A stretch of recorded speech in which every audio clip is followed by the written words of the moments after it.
Awali ya yote, kwa niaba ya serikali ya Jamhuri ya Muungano wa Tanzania na Watanzania wote, napenda kumkaribisha mzee wetu, mimi kaka yangu, jirani yetu, rafiki yetu, Mheshimiwa Yoweri Kaguta Museveni, Rais wa Jamhuri ya Uganda, hapa nyumbani. Kama mnavyojua, Mheshimiwa Rais hapa ni nyumbani kwao, lakini kwa sababu ana serve kwao, kwa hiyo akirudi kwao hii lazima akaribishwe. Karibu sana. Kwa muktadha huo, kwa niaba ya Watanzania wote, napenda kumpongeza kwa ushindi mkubwa alioupata wakati wa uchaguzi. Tunakupongeza sana, lakini pia tunapongeza chama chake cha National Resistance Movement kwa ushindi huo mkubwa, na ushindi huu umetokana na ilani manifesto ya chama ambao wamepanga kuwafanyia Waganda na Waganda kuwa na imani bado na uongozi wake. Kwa ni matumaini yetu kuwa chini ya uongozi wake Uganda itaendelea kupiga hatua za maendeleo, na hasa tunavyozungumza hivi, nini tunakwenda kuwafanyia nchi zetu, na sisi tuseme Watanzania tuko tayari kufanya kazi bega kwa bega na Uganda kwa ajili ya maendeleo ya nchi zetu. Ndugu zangu, Mheshimiwa Rais alipofika tulikuwa na mazungumzo ya faragha mimi na yeye, lakini kubwa alilolifanya ni kunikumbusha. Amesema kwenye kazi hizi anazozifanya na miaka 65. Sasa huo ndio umri wangu mimi toka nimezaliwa mpaka nilipofika. Nimeanza 66 juzi. Kwa hiyo kwa vovote ana maarifa makubwa kuliko ya kwangu. Kwa alikuwa ananikumbusha madhumuni ya nchi zetu hizi kupata uhuru na tunakoelekea na jinsi ya kurudi kwenye madhumuni yale ambayo wazee wetu wametuachia.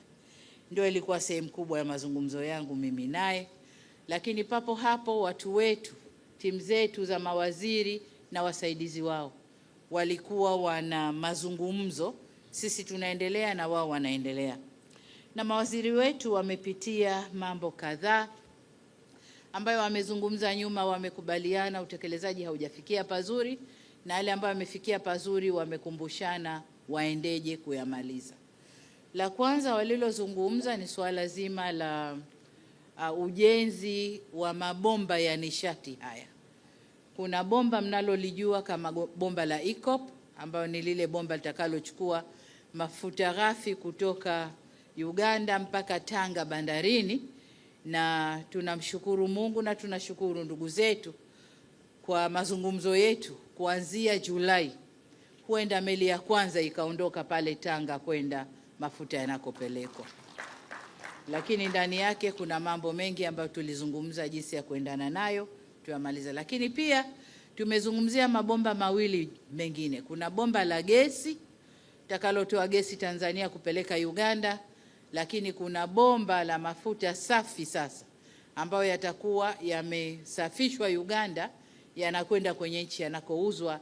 Tatumia korido hiyo ushoroba huo kusafirisha hadi Tanga, na Tanga kutafuta safari yako huko yanakopelekwa. Kwa hiyo hilo ndilo la kwanza tumezungumza. La pili, kama mnavyojua sasa hivi nchi zetu ambazo hazina bahari wanategemea sana bandari zetu za Tanzania, bandari ya Dar es Salaam na bandari ya Tanga, lakini hata Mtwara kwa Uganda ni Dar es Salaam na Tanga. Tumezungumza jinsi watakavyopata nafasi ya kuzitumia bandari hizi na kusafirisha mizigo. Lakini kubwa zaidi, nimewapa taarifa kwamba Tanzania ndani ya ilani yetu ya Chama cha Mapinduzi kipindi hiki mpaka 2030 tuna nia ya kujenga reli itakayounganisha Tanga hadi Musoma, na kule watasafirisha kwa ziwa kwenda Uganda, jambo ambalo limewapa faraja sana kwa sababu usafiri utakuwa umerahisishwa. Lakini pamoja na hayo, tumezungumza reli ya SGR ambayo tunaipeleka mpaka Isaka mpaka Lusahunga, na tukaomba serikali ya Uganda waunge hapo kuelekea wapi, kuna Musongati, not Musongati, kuelekea Murongo na kwenda mbele ndani ya Uganda. Hilo ni ombi letu tumewapa ili kuunganisha sasa. Ile reli ilikusudiwa kwenda Burundi na DRC. Sasa tunapeleka mpaka Lusahunga ili Waganda waunge pale kwenda kwa mbele na kurahisisha usafirishaji wa bidhaa. Lakini vivyo hivyo, kama mnavyoelewa, meli yetu ya MV Mwanza imeanza kufanya kazi ndani ya ziwa na bila shaka inakwenda kuhudumia Uganda vile vile. Jengine tulilozungumza ni kuondosha vikwazo vya biashara. Tumekuwa tukizungumza mara nyingi, vikwazo vya biashara tumekuwa tukiviondosha, na kila tunapoondosha, ziwe ni tarifu baria, zizi za kikodi au zisizo za kikodi, biashara inakuwa. Sasa tunakwenda tunarudi nyuma, tunakwenda tunarudi nyuma. Lakini kwa ukweli biashara yetu imekuwa baina ndani ya nchi zetu za Afrika Mashariki. Lakini kuna vikwazo ambavyo watendaji wetu katika maeneo mbalimbali wanaviweka. Tumezungumza kuviondosha ili tuweze kukuza zaidi biashara na kutengeneza soko la Afrika Mashariki. Na hili ndilo mzee alitumia muda mrefu kunieleza, soko la Afrika Mashariki. Tunazalisha, wa nje wanataka kutuletea vya kwao, lakini sisi wenyewe tunazalisha in excess, hatuna soko. Kwa hiyo hilo nalo tumelizungumza kwa kiasi kikubwa. Jambo jengine tulilolizungumza, kuendelea kuzalisha nishati kwenye miradi ya ushirikiano ambayo inaleta hayo mapipeline, lakini pia utengenezaji wa miradi midogo midogo itakayozalisha nishati kwa ajili ya matumizi yetu ndani ya region au ndani ya nchi zetu hizi mbili. Lakini kama mnavyojua, katika ngazi za kimataifa, Tanzania na Uganda tunafanya kazi kwa karibu zaidi, na hapa leo tumemshukuru sana Rais wa Uganda na timu yake kwa sababu mwakani Tanzania ilikuwa na Uganda tunagombania kiti cha Baraza la Usalama la Umoja wa Mataifa. Ni zamu yetu kama East Africa. Lakini nilipomuomba akasema mimi najitoa, Tanzania endelea. Kwa hiyo tumewashukuru sana kwenye hilo. Lakini vile vile Uganda nayo inagombania kiti kama hicho ndani ya Umoja wa Afrika, nasi tumeahidi tunawapa nguvu ili waende wafanikiwe na hilo. Jengine ni kwamba Mheshimiwa Rais Museveni kama mzee wa region sasa hivi ni chair wa nchi za Maziwa Makuu, na kama mnavyojua ndani ya nchi za Maziwa Makuu usalama hauko vizuri sana. Ana mkakati wa kuanza mazungumzo ya kuleta usalama ndani ya Maziwa Makuu, nasi Tanzania tumemwambia tunamuunga mkono na tuko tayari kumsaidia atakavyoona inafaa katika jambo hilo. Na nadhani mengine nimwachie Mheshimiwa Rais Museveni, nisiyamalize yote. Kwa yale ambayo nimeyaacha yeye atatueleza, atayafafanua. Lakini kama mnavyomjua mzee ni mzee wa historia, tatumegea historia kidogo, atatuasa na atamalizia yale ambayo mimi sikuyamaliza. Baada ya kusema hayo, naomba mniunge mkono katika kumshukuru sana kufanya ziara hii siku chache baada ya kumaliza uchaguzi.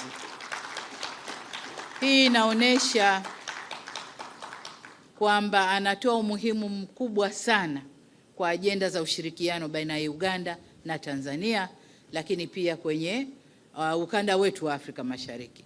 Kwa hiyo tumshukuru sana. Asante sana kutupokea kwa ziara hii fupi. Kama alivyoelezea, tuliongea juu ya madhumuni ya ukombozi wa Afrika. Tulikuwa na malengo 3. Lengo la kwanza, uhuru, kufukuza wakoloni ambalo wazee wetu waliweza kutimiza, tukapata uhuru. Baada ya uhuru tulikuwa tunafaa kufanya mambo mengine mawili. kupatia watu wetu, sijui wanakisemaje kwa Kiswahili, prosperity. What is the word for prosperity?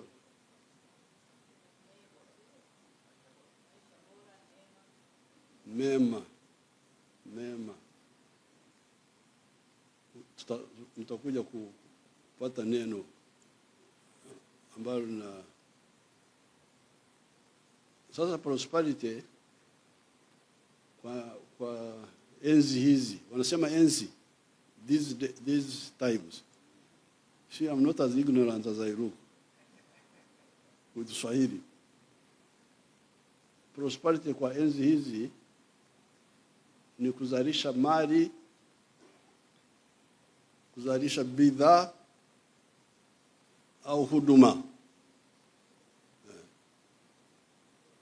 Kama unataka prosperity, you must produce a good or a service and you sell it. Now ukisha zalisha mali au kutoa huduma, lazima upate mtu wa kununua kutoka kwako. Na ukipata watu wananunua wengi, that's how prosperity grows. So the issue of market integration, was part of the liberation process of Africa. Without it, there is no way we can manage. So all these details we are talking about, they are details of the same strategic goal of how to build prosperity. Lengo la tatu tulikuwa strategic security, kujihami kwa Afrika. Dada Samia alinisaidia kukumbuka hilo neno, kujihami. How can Africa defend itself? We discussed that, but we shall go into details another time. So therefore, the political class should be very careful in Africa, not to be like the traditional chiefs, because we are here, we are people of this area. Waunguja, Waswahili wa hapa Dar es Salaam, Wazaramo, Wagogo, watu Wanyamwezi. Hao Wanyamwezi walikuwa wanakuja kwetu, walikuwa wanasema ni waungwana. Sasa watu wetu wakatafuta vibaya, wakasema walunganwa. Hata leo ukija huko na ukuta majina ya Karunganwa from those waungwana. The Wanyamwezi ambao walikuwa wanakuja wanaleta ushanga, wanaleta nguo na vitu vingine, alafu wanarudisha ivory and so on from up there. Wasukuma, wale watu sio Wahaya, una wengine hapo, the people of Biharamulo there, I've forgotten their name. Karagwe, we are all of the same. We have been here all this time. So, Mzungu Vasco da Gama, tulikuwa hapa kwenye hali yetu ya kienyeji, traditional. Huyu Mzungu Vasco da Gama, au wazungu walianzia huko kwao, kwenye shida zao walikuwa wanagombana na Waislamu.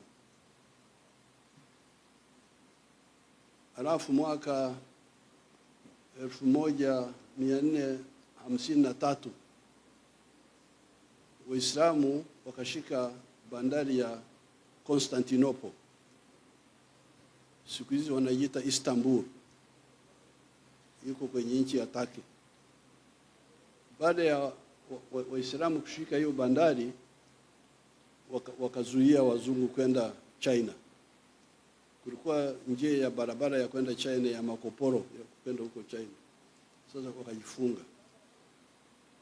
Wazungu wakaanza kutafuta njia nyingine kuzunguka Afrika. Kwanza mwaka 1460 kwenda kufika 72 walikuwa Sierra Leone, ni jina la Kireno hilo, au ni Wareno hao ndio waliongoza, Wareno na Waspanish. Kwenda kufika 1482 wakafika Angola, 1487 wakafika Cape Town, 1498 Vasco da Gama akapita hapo, akaenda Uhindi. Sasa habari zikaanza kuja kwamba watu wapya wamekuja huku wenye nguvu. Akashambulia Mombasa, kwenye njia hiyo. So you can see from 1498 to 1862, that's when Speke Huntington came through here to our area. All this time our chiefs were getting information kwamba watu wenye nguvu wanakuja, but they didn't unite to create strength. So baada ya uhuru, we need to move to strengthen Africa, not to repeat those problems, because I can see some threats already coming up. You can see ujeuri, arrogance, as if people who don't have strength don't matter. You can see the dangers. So I'm very glad we had this meeting, and we have dealt with some of the we in the army, we call them tactical issues, individual problems. But we need to consolidate the strategic ones. Like we were discussing the issue of Tanzania taking the lead in making locomotives here. Her Excellency mentioned how they are planning to do it. You should go ahead and we buy from you. This is what was the Kampala Agreement of 1965 was saying. We had agreed that Tanzania manufactures tires in Arusha, and we buy from them. And then Uganda specializes in textiles, Nyanza textiles.